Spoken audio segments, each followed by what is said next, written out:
योगी कथामृत एक रहस्यमयी शुरुआत। नमस्ते दोस्तों, स्वागत है आपका इंस्पायरिंग अनसीन पर। क्या आप कल्पना कर सकते हैं कि एक नवजात शिशु पालने में लेटे हुए खिलौनों से नहीं खेल रहा, बल्कि अपने पिछले जन्म की हिमालय की कंदराओं को याद कर रहा है।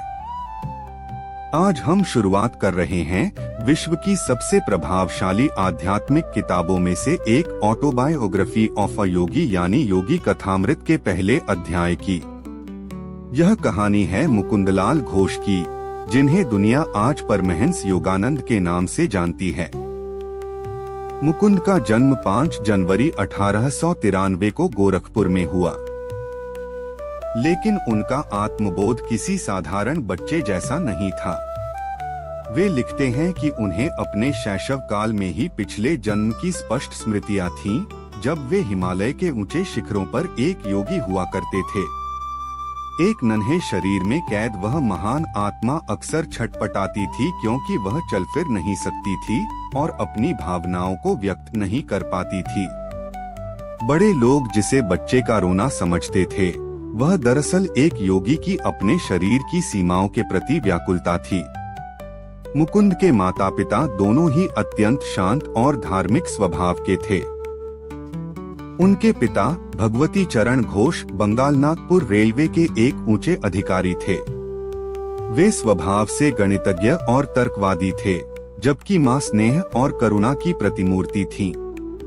मुकुंद बताते हैं कि उनके घर में अनुशासन और प्रेम का एक अद्भुत संतुलन था।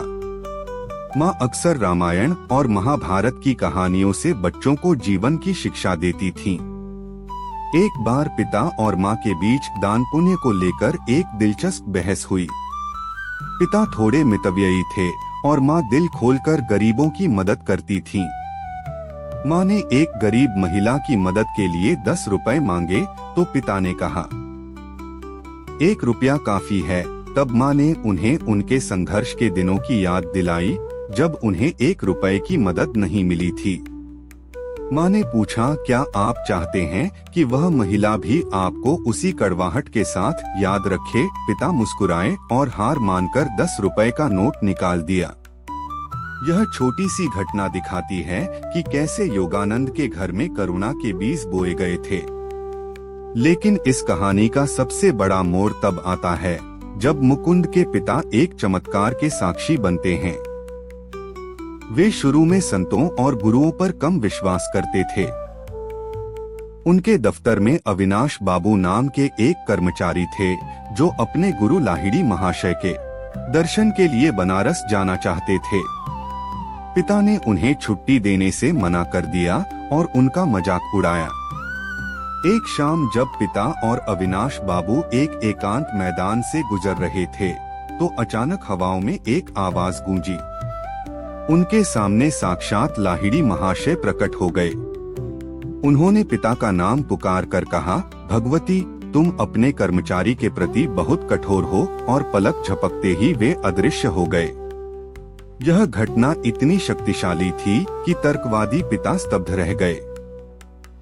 उन्होंने न केवल अविनाश बाबू को छुट्टी दी, बल्कि खुद भी सपरिवार लाहिड़ी महाशय के पास जाकर दीक्षा ली।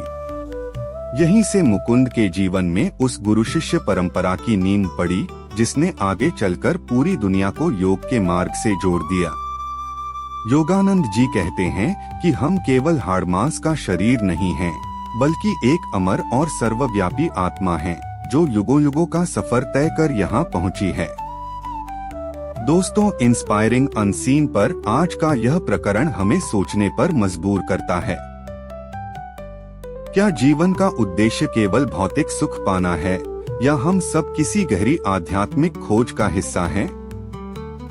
आज का मेरा सवाल आपसे है, क्या आपको भी कभी ऐसा महसूस हुआ है कि आपके जीवन में कोई ऐसी शक्ति है जो तर्क और विज्ञान से परे आपका मार्गदर्शन कर रही है? अपनी कहानी कमेंट्स में जरूर बताएं।